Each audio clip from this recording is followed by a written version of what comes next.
Hello everyone. इस video में हम देखेंगे कि हम इस मॉडल को डेसिमेट कैसे कर सकते हैं।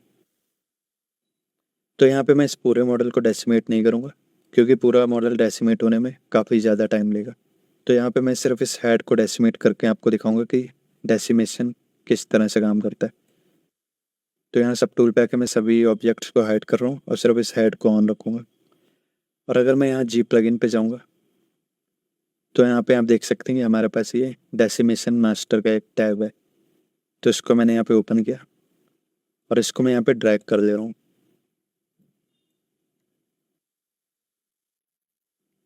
तो डेसिमेशन मास्टर बेसिकली ये करता है कि हमारे मॉडल की सारी डिटेल्स को यहीं पे रखेगा, लेकिन जो हमारे मॉडल का यहाँ पे एक्टिव पॉइंट्स है उनको कम कर देगा।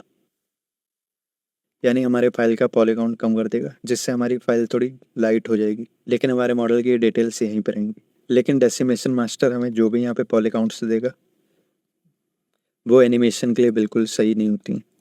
तो उनको या तो आप सिर्फ रेंडरिंग के लिए यूज़ कर सकते हैं या फिर आप उनको हाई पॉली की तरह एक्सपोर्ट कर सकते हैं और लो पॉली पे बेक करा सकते हैं। तो अभी आप देख सकते हैं कि हमारे मॉडल पे इस तरह से क्वाड्स बने हुए हैं। देखिए, अगर मैं इसको डेसिमेट कर दूंगा तो इस मॉडल के ये क्वाड्स यहाँ से हट जाएंगे और यहाँ पे अलग ही पॉलीलूप्स बन जाएंगे। तो अभी मैं हाईएस्ट डिवीजन पे जा रहा हूँ। तो अभी हमारे पास यहाँ पे 1 मिलियन के करीब एक्टिव पॉइंट्स हैं। तो अभी मैं अगर इसको डेसिमेट करूँगा तो ये काफ़ी ज़्यादा टाइम लेगा डेसिमेट होने में। तो मैं एक डिवीज़न नीचे जा रहा हूँ और जो ऊपर की डिवीज़न है उसको मैं यहाँ ज्योमेट्री में जाके डिलीट हायर से डिलीट कर दूंगा, क्योंकि हमारे पास अभी लेयर्स एक्टिव है। तो मुझे पहले उन लेयर्स को बेक करना होगा। तो यहाँ पे मैं बेक ऑल पे क्लिक करके इन लेयर्स को बेक कर ले रहा हूँ और यहाँ पे मैं फिर से ऊपर आ रहा हूँ और यहाँ पे मैं डेसिमेशन मास्टर के टैब में आ गया हूँ।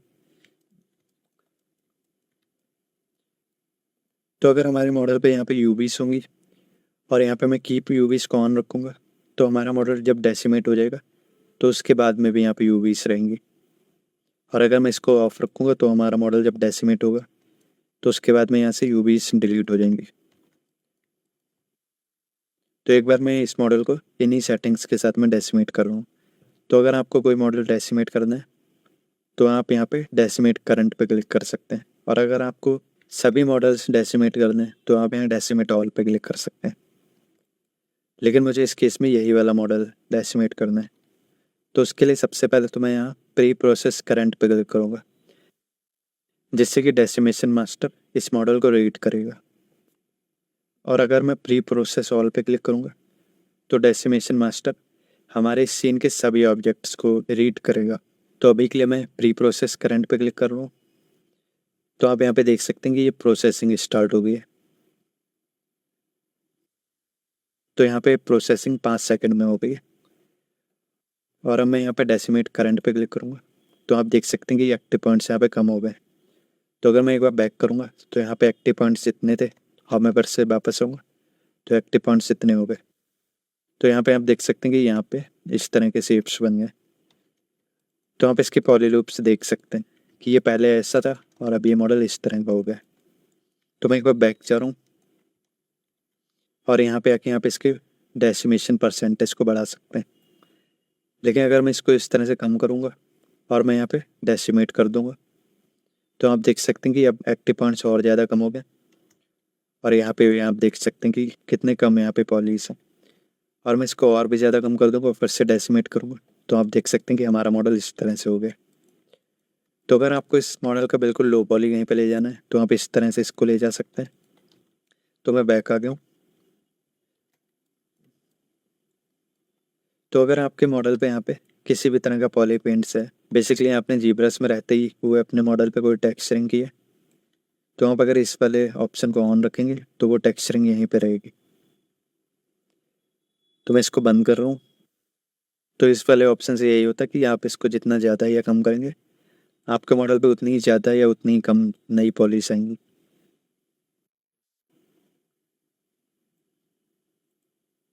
तो मैं फिर से डेसिमेट करूँगा तो आप यहाँ पे देख सकते हैं कितने कम पॉलिश आएंगे। और यहाँ पे मैं परसेंटेज वैल्यू को थोड़ा इस बार बढ़ाऊँगा और फिर से डेसिमेट करूँगा तो आप देख सकते हैं इस बार कितनी ज़्यादा डेंसिटी है। तो मैं बैक कर रहा हूँ। तो बेसिकली आपके लिए यही इंपॉर्टेंट ऑप्शंस है। इसके बाद में आपको यहाँ पे कोई प्रीसेट्स मिल जाते हैं। अगर आप चाहते हैं कि एक्टिव पॉइंट्स यहाँ पे आपके हिसाब से हैं तो अगर यहाँ पे मैं 20K पे क्लिक करूँगा तो आप देख सकते हैं यहाँ पे प्रोसेसिंग हो रही है। और इसके बाद में यहाँ पे एक्टिव पॉइंट्स आप देख सकते हैं 20,000 आए हैं पूरे, और हमारा मॉडल इस तरह का लग रहा है। लेकिन इतने कम एक्टिव पॉइंट्स में हमारे मॉडल की सारी डिटेल्स चली गई हैं। तो मैं एक बार इसको बैक कर रहा हूँ। उसी तरह से आप यहाँ पे 75K पे क्लिक करेंगे तो यहाँ पे एक्टिव पॉइंट्स 75,000 के आसपास आ जाएंगे, जैसा कि आप देख सकते हैं। और इस बार हमारे मॉडल पे डिटेल्स भी थोड़ी पहले से ज़्यादा बच गई हैं। तो मैं फिर से बैक आ गया हूँ, और यहाँ पे आप अपने हिसाब से कोई भी वैल्यू दे सकते हैं। तो यहाँ पे हम जो भी वैल्यू देंगे वही वैल्यू यहाँ पे एक्टिव पॉइंट्स में कन्वर्ट हो जाएगी। और यहाँ पे अगर आपने कोई भी वैल्यू दे दी है तो अगर यहाँ पे मैं 100 लिखूँगा तो इसका मतलब हुआ 100K। तो अब अगर मुझे डेसिमेट करना है तो इस बार मैं यहाँ डेसिमेट करंट पे क्लिक ना करके यहाँ कस्टम पे क्लिक कर दूँगा। तो अब मैंने इस पर क्लिक कर दिया, तो आप देख सकते हैं यहाँ प्रोसेसिंग हो रही है। और अब आप यहाँ पे एक्टिव पॉइंट्स देख सकते हैं। तो बेसिकली अगर आपको बिल्कुल एक्यूरेट यहाँ पे एक्टिव पॉइंट्स चाहिए तो आप यहाँ से आके इस स्लाइडर को चेंज कर सकते हैं और यहाँ कस्टम पे क्लिक कर सकते हैं। तो यहाँ पे आपको एक्टिव पॉइंट्स मिल जाएंगे। तो अब हम देखते हैं कि हम इस मॉडल को किस तरह से सही से डेसिमेट कर सकते हैं। तो मैं इसको बैक कर रहा हूँ, तो आप देख सकते हैं कि इस मॉडल पे इतनी डिटेल्स हैं। और अगर मैं इस मॉडल को इसी तरह से रेंडर निकालने के लिए ले जाऊँगा तो ये फाइल काफ़ी ज़्यादा हैवी है। तो यहाँ पे मैं डेसिमेशन मास्टर पे आ रहा हूँ, और इस मॉडल को डेसिमेट करने के लिए मैं सिंपली यहाँ पे डिफाइन कर दूंगा कि मुझे यहाँ पे कितना परसेंट चाहिए। तो अभी मैं यहाँ पे 20% लिख रहा हूँ और यहाँ पे डेसिमेट कर रहा हूँ। तो आप देख सकते हैं हमारा मॉडल इस तरह से डेसिमेट हुआ है, लेकिन इसने सारी डिटेल्स इरेज कर दी। तो मैं बैक कर रहा हूँ, और यहाँ पे मैं फिर से परसेंट वैल्यू को बढ़ाऊँगा और फिर से मैं डेसिमेट करूँगा। तो बेसिकली आपको यहाँ पे डेसिमेट करते टाइम इन वैल्यूज़ को थोड़ा चेंज करके देखना होता है बार बार, और जो वैल्यू आपको यहाँ पे सही लगे, जिसमें आपकी डिटेल्स यहाँ पे बच जाएँ, उसी वैल्यू से आप इस मॉडल को डेसिमेट कर सकते हैं। तो अभी आप देख सकते हैं कि यहाँ पे भी हमारे मॉडल की डिटेल्स जा रही हैं। लेकिन अगर इस हेड को मैं पूरे मॉडल के साथ इस तरह से रेंडर करूँगा तो आप देख सकते हैं कि हमारे मॉडल पे कुछ ज़्यादा इफेक्ट नहीं लग रहा है। लेकिन अगर मैं इसको जूम करके रेंडर करूँगा तो आप यहाँ पे देख सकते हैं कि सारी डिटेल्स यहाँ पे इरेज हो गई हैं। तो अगर आपको अपने मॉडल को दूर से रेंडर करना है तो आप इसको कम वैल्यू पे डेसिमेट कर सकते हैं, और अगर आपको क्लोजअप लेना है तो आप इसको ज़्यादा वैल्यू पे डेसिमेट कर सकते हैं। तो अभी मैं डेसिमेशन की वैल्यू को थोड़ा ज़्यादा बढ़ा रहा हूँ और फिर से मैं इसको डेसिमेट कर रहा हूँ। तो आप देख सकते हैं कि पहले पॉलीकाउंट इतना था और अब इतना हो गया, और यहाँ पे डिटेल्स थोड़ी कम हो गई। तो मैं इसको बैक कर रहा हूँ और यहाँ पे मैं थोड़ा सा डेसिमेशन और बढ़ा रहा हूँ और इसको फिर से डेसिमेट कर रहा हूँ। तो इस बार आप देख सकते हैं कि पहले के कंपैरिजन थोड़ी कम डिटेल्स गई हैं। तो अगर मैं इसको इतनी दूर से भी रेंडर करूँगा तब भी ऐसा लग रहा है कि हमारे मॉडल पे सारी डिटेल्स बची हुई हैं, और यहाँ पे पॉलीकाउंट भी थोड़ा कम हो गया। तो बेसिकली डेसिमेशन मास्टर का काम यही है कि आपके मॉडल पे पॉलीकाउंट को थोड़ा कम कर देता है, लेकिन वो पॉलीकाउंट्स इस तरह की होती हैं कि आप उनको मोस्ट ऑफ द केसेस कहीं भी यूज़ नहीं कर सकते।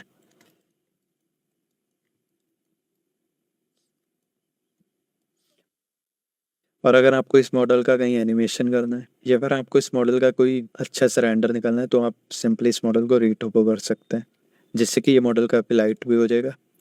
और बाद में आप इसको टेक्सचरिंग के टाइम पे हाई पॉली से बेक कर सकते हैं, जिससे आपकी हाई पॉली की डिटेल्स रीटोपो वाले मॉडल पे आ जाएगी। और अगर आपको इस मॉडल को सिंपली इस तरह से रेंडर करना है इतनी दूर से, अगर मैं सभी मॉडल्स को ऑन करूँ, अगर आपको इस तरह से रेंडर करना है तो आप इन सभी मॉडल्स पे जाके एक एक करके इन सभी को डेसिमेट कर सकते हैं। तो यहाँ पे आके आप प्री प्रोसेस करंट पे क्लिक करेंगे, क्योंकि इस मॉडल पे लेयर्स हैं तो ये बोल रहा है कि यहाँ पे लेयर्स को बेक कर सकते हैं। तो मैं यहाँ पे बेक कर रहा हूँ लेयर्स को, और अब यहाँ पे प्रोसेसिंग स्टार्ट हो गई। तो आप देख सकते हैं कि अभी इस मॉडल पे 6 लाख के ऊपर एक्टिव पॉइंट्स हैं। और अगर मैं इसको यहाँ पे अब डेसिमेट करूँगा तो आप देख सकते हैं ये पॉइंट्स यहाँ पे 1,85,000 के आसपास आ गए, और हमारे मॉडल की डिटेल्स बहुत ज़्यादा भी नहीं गई है। तो ये डिटेल्स पहले ऐसी थी 6 लाख पे, आप देख सकते हैं। और मैं इसको बैक कर रहा हूँ तो आप देख सकते हैं कि डिटेल्स में कोई ज़्यादा फ़र्क नहीं पड़ा है, और एक्टिव पॉइंट्स अब हमारे मॉडल का काफ़ी कम हो गया है। तो ये डिटेल्स पहले ऐसी थी और अब ये डिटेल्स ऐसी है। तो आप देख सकते हैं कि डेसिमेशन मास्टर आपके इस तरह से कितना ज़्यादा काम आ सकता है। उसी तरह से आप इस मॉडल पे आएंगे, आप यहाँ पे देख सकते हैं कि 9 लाख से ऊपर पॉलीकाउंट है, और इसको भी अगर मैं डेसिमेट करूँगा तो ये देखने में बिल्कुल ऐसे लगेगा, लेकिन इसका एक्टिव पॉइंट्स कम हो जाएगा। लेकिन डेसिमेशन मास्टर के साथ में प्रॉब्लम ये है कि आपके मॉडल पे लूप्स वगैरह इस तरह से बिगड़ जाते हैं, जबकि ये पहले इस तरह से थे और अभी इस तरह से होगा। तो मुझे लगता है आपको समझ आ गया होगा कि डेसिमेशन मास्टर का क्या काम है। और अगर आपको इस मॉडल का रेंडर निकालना है तो आप सिंपली इन सभी पार्ट्स को एक एक करके डेसिमेट कर सकते हैं, या फिर यहाँ से आप प्री प्रोसेस कर सकते हैं सभी को, और फिर यहाँ से आप डेसिमेट ऑल कर सकते हैं। लेकिन मैं आपको रिकमेंड करूँगा कि आप एक एक करके इन सभी मॉडल्स को डेसिमेट करिए, क्योंकि अगर आपने इन सभी को एक साथ में डेसिमेट किया तो वो सब डेसिमेट होने में काफ़ी टाइम भी लेंगे।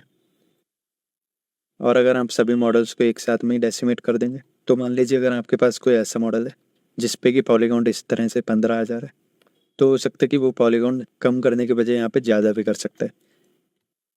इसलिए आप इन सभी मॉडल्स को अलग अलग ही डेसिमेट करिए तो वो ज़्यादा सही रहेगा। तो इस वीडियो में इतना ही रखते हैं। Thank you everyone.